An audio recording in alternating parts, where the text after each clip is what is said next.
Hey! Bing, clink, bing, bang, bong. Kaboom. Welcome to a new campaign for King Leo D&D. Woo! Weep, weep, weep, weep. This is our first episode of a campaign that we're using the example adventures and the 2024 Dungeon Master's Guide as our pathway, as the story that we are playing. We're calling this campaign Grayhawk's Heroes because this is going to take place in the city of Grayhawk, and we're going to go through 5 different quest lines. We're going to do the Fouled Stream, Minor Difficulties, the Winged God, Horns of the Beast, and the Boreal Ball. And so our journey is going to begin in this legendary city of Grayhawk, a backdrop brimming with danger, intrigue, and opportunity. But before we get into that, this is going to be our session 0. So we've got some back of house things to do to get us started. And, I think I forgot to send Steven an ad read that he was supposed to do for us today. Steven, could you just maybe improvise that and go through it for us, bud? Oh, yes. Today's show. Oh no, I'm sorry. I literally texted you. I texted you a script that you can just go ahead and run through. Improvise with the prepared script. Well, you gotta give us your best, man. Okay.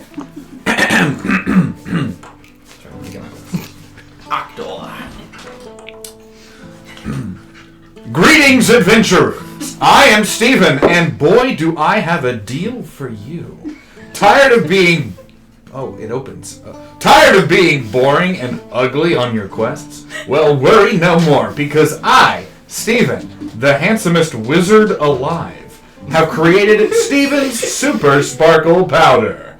That's right, the magical glitter that makes you go from meh to magnificent. And yes, it's named after me, because I'm amazing. And so is my powder.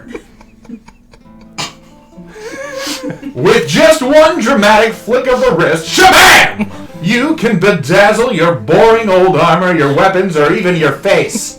Seriously, why not sparkle while you slay? The other adventurers will hate you, but deep down they'll wish they were you. What's in it, you ask? Oh, just the finest magical ingredients like phoenix ash, crushed unicorn dreams, and a teensy bit of fairy mischief that I absolutely did not steal from a fey prince. He wasn't even using it, okay? And wait, there's more. For a limited time only, you'll also get my patented travel-sized pouch, perfect for emergency sparkle situations, like impressing royalty or blinding a basilisk who looks way too smug. Folks, this powder is so powerful, it changed my life. I went from that wizard who blew up the tavern to that wizard who blew up the tavern, but looked fabulous doing it. And now you can too. Oh, Steven, thank you for this glittery miracle, you'll say, to which I'll humbly reply, you're welcome, peasant. Side effects may include uncontrollable fabulousness, glitter-reducing blindness, and the sudden urge to sling show tunes in the middle of combat. Do not use on dragons unless you really want to be their shiny hoard item. So what are you waiting for? Get Steven's Super Sparkle Powder today, because you're never fully dressed without a sparkle. Is what this text has said in its entirety. You know you improvised. Oh my goodness. Fully improvised, everyone. Oh, big fan of that. That was great. Okay, cool. First thing we're going to do. Wait, what? He just did an ad for us. That's all. You know, Steven's. Buy it, viewers. That's all. Where do you think he buys all this? Yeah. What's confusing? Name one confusing thing. This episode was brought to the viewers and everyone by Steven's Sparkle Powder and their advertisement doubloons. Yeah, they threw some good ad doubloons at us for him doing that right now. Kind of reminded me of the Helldivers announcer a little bit. Yes. Did you? Never mind. So, now we're going to actually get into our session, and we're going to roll for stats. The way that we're going to roll for stats today is that there are 6 of us here, and so each one of us is going to roll 4d6, and we're going to drop the lowest die. And then after that, that'll give us a stat. But there's a little bit of a twist. I've created this chaos table, and so after you roll the 46, you're then going to roll 1d12, and that d12 is going to give some type of random effect to that stat that you have just rolled. You then have the option to roll that chaos die again for an additional effect. You don't know what those effects are, so you're taking a risk. It could help, it could not help. But then ultimately, after we've all walked through that process, we will get 6 different stats, so we all will then use for our characters. So everyone will have the same 6 numbers they can assign however they want to. We all good on that? Yes. So I think the best way to start us off, I have 4D. I think I put 46 in that tray. Steven, you can start. Grab 4 of those D6s, and then just toss them down that tower. 100%. Oh. Wow. What did we get? 3, 5, 1, and 2. 3, 5, 1, and 2. That's pretty good. So 5, 3, and 2 is 5, 6, 7, 8, 9, 10. We're starting with the 10. Steven, if you would then roll this D12 Oh dear. down that tower again.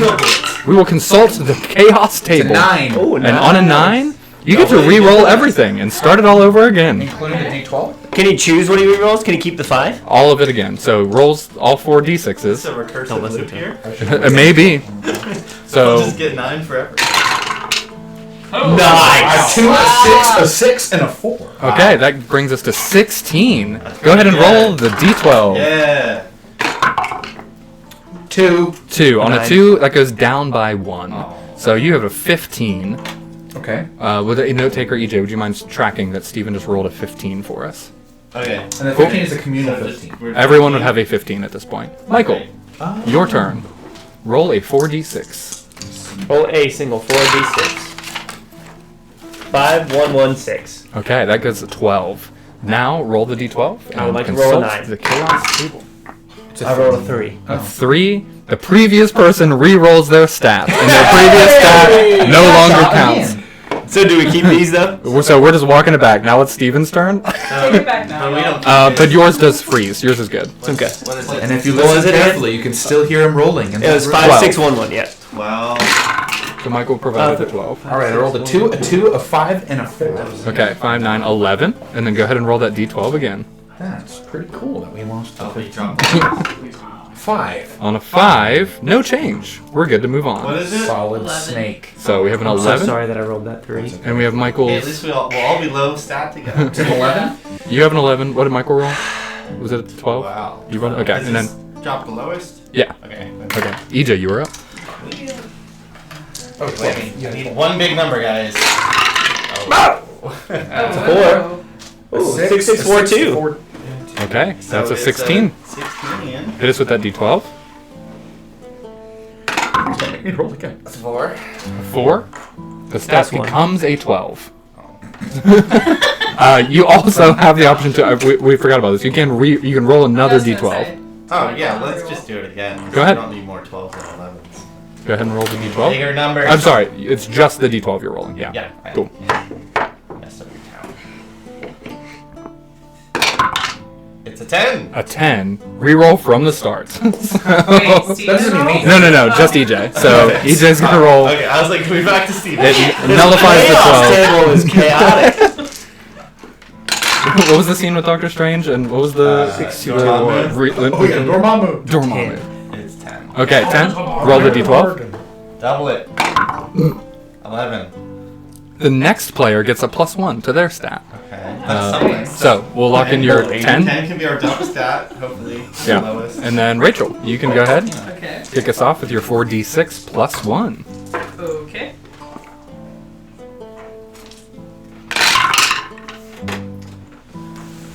Oh dear. 2, 3, 4, 6. 13 plus 1, right? 15. 6, 7, 8, 9, No, 10. you dropped the lowest. Yeah. So 13. 13. So 6, plus 4, 1. 3. So Plus 14. 1. 14. 14. Now roll that d12. Time for chaos. 8. And an 8. You get another +1. Nice. Oh. Yeah. So 15. 15. Yes. Would you like to roll an additional I chaos feel as glove? though I should not. Okay. What do y'all I'll keep the think? 15. Yeah, Okay, that's, what was that's a your good number? stat. We have an 11, a 12, a 10, and a 15. Really good. Nothing negative. Yeah, that's fair. Nathan. Wait. You're up. We should have said nothing negative at the end of this. Ooh, 14. Nice. Okay. Go ahead and roll the d12. Come on. Is it another 8? 8. Plus 1. 8 is another +1. Yeah, let's go. 15. 2 15s is Sweet. And then I get one for y'all as well. Whoa. Hey, what's You're up? not a PC. What's this? What are you doing? Wow. All ones. 1, 1, 2, 4. 6. Get the DM on there. That's Yeah. Give me that That's d12. 7. Alright, well, what's Let's a see what happens. D20's gotta be making it. It's make seven. It is a it 7. amazing. You're right, Steve. 7 and what's that? A 5? 5. Reroll. No change. So, Dumb stat. so I did provide the 7. What's everyone's horror stat? Very unintelligent campaign. Yeah, big old dummy. We can assign those out like during the break in our preparations for the next session. But we have our full set of 6. EJ, can you read those off for us real quick? 11, 12, 10, 15, 15, 7. Sweet. Okay.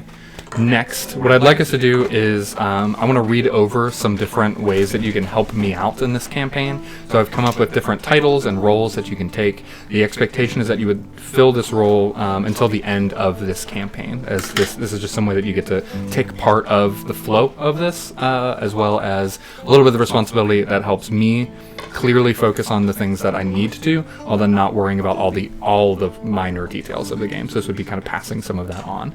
And so I'm going to read through the full list, and then after I read through the full list, if there was one that you're interested in, you can claim that. So the first one will be the Chronicler.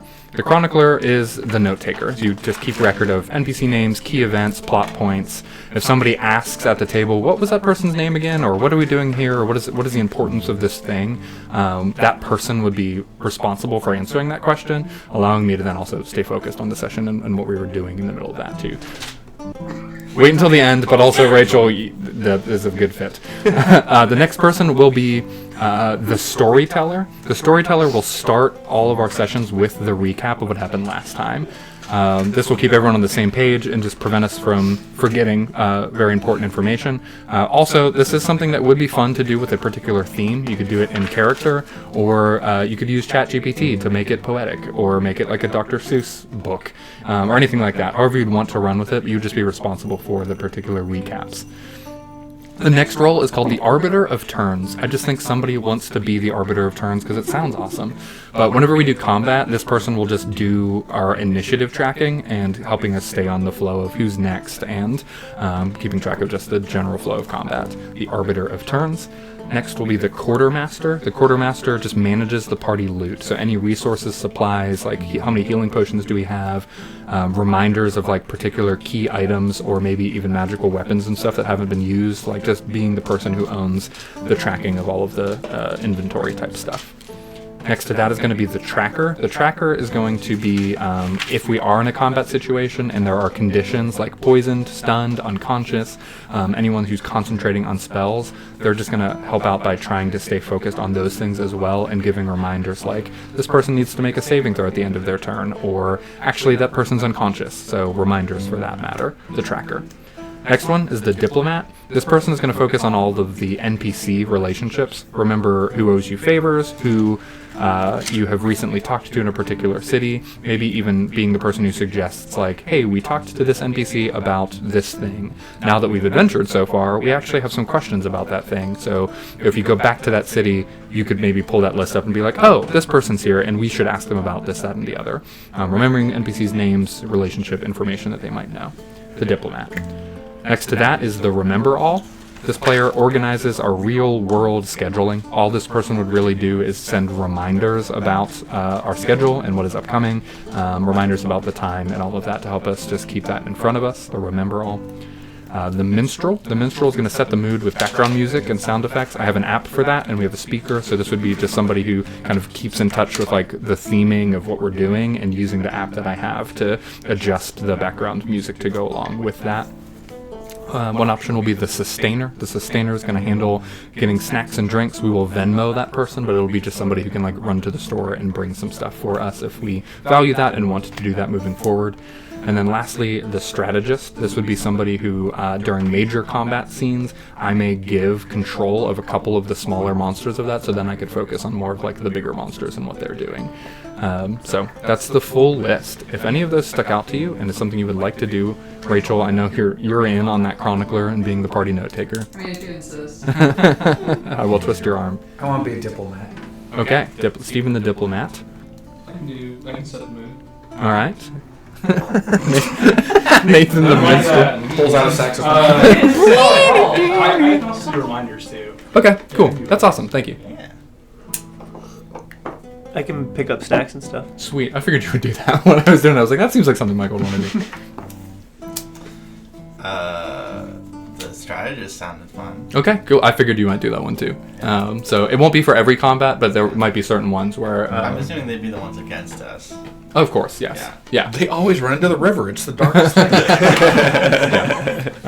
Awesome. Thank you guys for doing that. And then, Rachel, would you mind note taking on who picked what roles? We can Yeah, go over them quickly again. run through that real quick. Yeah. So, Maybe you should be the note. dude, that notebook looks so cool. That's cool. Did you already write them all down then? Steven, which one did you pick? Diplomat? Cool. If he has I written don't even know down the diplomat. I must have. NPC the- tracking. Okay, Michael is Oh, that's the strategist. No, NPC track. Sustainer. sustainer. Nathan is... Which two are you, Nathan? I set the mood and I also remind. Minstrel and Remember All. Or Bard. We can go with Bard. And the remember all, but I can't remember the names. And then EJ is strategist. Yep. I believe. Was there anything And else we I'm needed? Note taker. We have left open recap, turn, and this isn't the actual names of them. Recap, turn order, loot inventory, and then condition tracker. Yeah. I didn't need every one of them taken. It was just options of things that help lighten the load a What little does bit. the sustainer do? Snacks. Snacks and drinks. Minstrel and remember all. Glad you volunteered. Sets mood. And remember all. Remembers. Sends reminders. Remember, Yeah. it's supposed to be PG-13. Yeah, so when you set the mood. Yeah. Don't go too hard. Smooth jazz. And then strategist. Helps out with running monsters in combat. Ooh, that would be fun. Yeah. Okay. And diplomat remembers PCs. Yeah. Awesome. Thank you guys. And yeah, I think it'll help me a ton. And I appreciate y'all being able to take a part of the ownership of the flow for this too. Next, I want us to do the character intro stuff. So talk about your character a little bit, and just like name, a little bit of your backstory, description of your character, all that, whatever you think is important and fun to do. So, we're just going to keep going clockwise and starting with Steven for these things. So Steven, if you want to give us a rundown of your character. Yes, so my character is Eljo Storminder Elianathud, but thankfully he's going to say that you can call him Joe for everyone's sake. He is a Goliath druid. Really, just picture if Hagrid had green, very light green skin. That's more or less this fella. Druid, out in the woods a lot, kind of like in the way that Hagrid would caretake the grounds at Hogwarts, Eljo, or Joe, caretakes all grounds in all lands. He just kind of roams about and helps where he can and kind of gravitates towards animals, but certainly can find his way around a city and is not like out of place there, but definitely prefers that. As a Goliath, he's part giant, so he's very big, and so he also finds that he just tends to break less things if he's out in nature than amongst the tight corridors of normal hustle bustle of city life. So that's Eljo. All right, Joe. My character's name is Solomon, but you can call him Solo, and he is the son of a very prominent engineer in the city that he's from. And when he was in his early teens, he was injured in a accident in his dad's workshop, and his it messed up the left side of his face, his like ear and eye and everything. and his father wanted to help fix him correctly, but instead of going that route, he reached out to one of his father's old co-workers who he no longer works with because he didn't really do things by the book. And he had his father's friend help his eye see in dark and like see a little bit further, and then his ear on his left side can hear a lot better. So he got like an upgrade, if you will. And because of that, his family's kind of pushed him away due to his own like arguments of that and whatnot. And so that's kind of why he goes by Solo, because he's kind of a loner now. I like that. Ready? All right. My character is Carafindor. You can call him Finn if you like. He is a high elf paladin. He left his home because he's like the third son of this he's a noble background, so he's got like his father is a lesser lord, let's say, and then so when his dad died, his older brothers took all the inheritance and he was left with nothing. So he was taught in the ways of the paladin, so he took his oath, but he's left his home and now wanders the land as a hedge knight or a errant knight, as you might know. So he's just out and about trying to find a reason to pledge his sword towards and being a good person. Does that mean he's like a sword for hire? Yeah, the errant knights are like people who are like knights, trained knighted people who don't have a lord or lady. Okay. They're sworn under. So he's an independent contractor. All right, Finn. My character is named Lady Mio. She goes by Mio. But you probably want to call her Lady Mio. She is a human fighter. And I'm never going to use this word because I'm trying not to culturally appropriate Japanese culture, but she is a samurai. So she has the wandering Ronin vibe, her katana, and a woman of few words. You don't know much about her, except that she's from a faraway land, and she, for some reason, wears a mask, a white mask with a single red outline of a flower on it. And she rarely, if ever, takes it off in other people's presence. Can you say her name again? Lady, as in like nobility. Mio, M-I-Y-O. Someone to pledge my sword to. Potentially. Awesome. And that's not because I don't know what her background is. That's just to be vague. Is it like Mio, like the water? The flavor spray Mio? Maybe? I know what you're talking That's about. Well, I was like, how do you spell it? Is it Someone's M-I-O? talking about it. M-I-Y-O.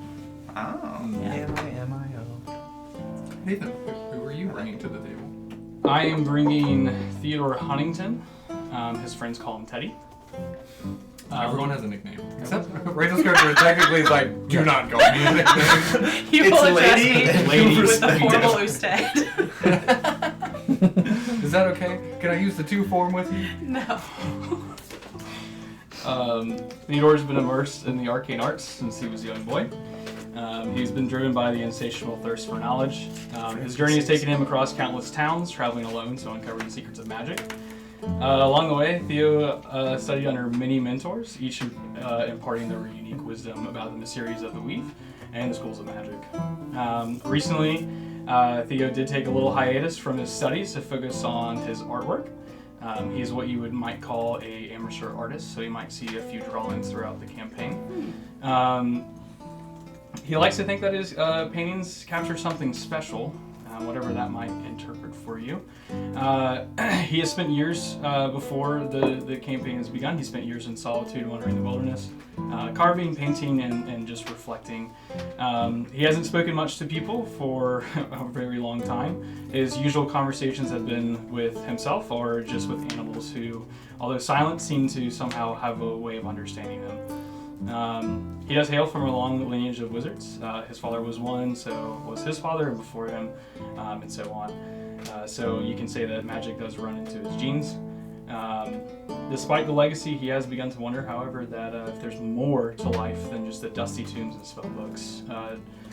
And it seems like he's more inclined to want to go towards the adventuring route. So that's a little bit about him. Awesome. I'm excited. I like the Ted. dynamics of this party. I think it's really fun.